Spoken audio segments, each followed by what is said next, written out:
The great air battle, which has been in progress over this island for the last few weeks, has recently attained a high intensity. It is too soon to attempt to assign limits either to its scale or to its duration. We must certainly expect that greater efforts will be made by the enemy than any he has put forth.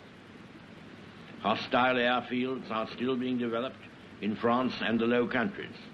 and the movement of squadrons and material for attacking us is still proceeding.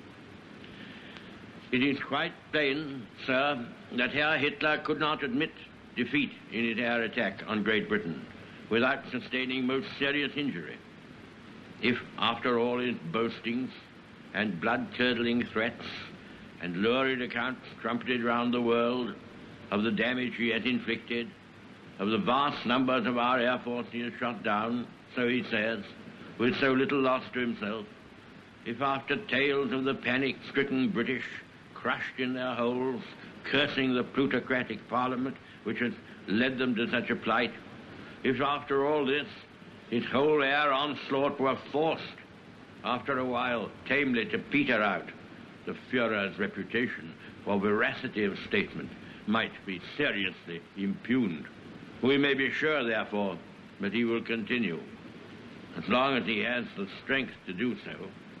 and as long as any preoccupations he may have in respect of the Russian Air Force allow him to do so. On the other hand, the conditions and course of the fighting have so far been favorable to us. I told the House 2 months ago that whereas in France our fighter aircraft were wont to inflict a loss of 2 or 3 to 1 upon the Germans, and in the fighting at Dunkirk, which was a kind of no man's land, a loss of about 3 or 4 to 1,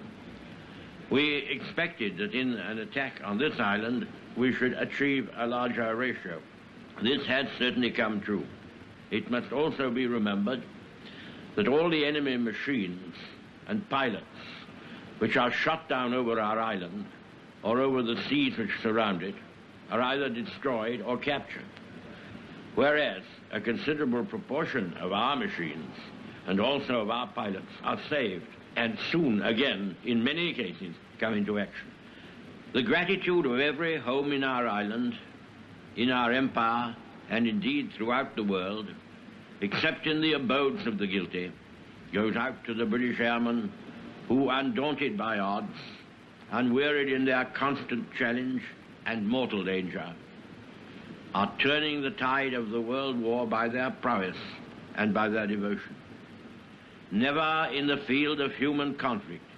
was so much owed by so many to so few.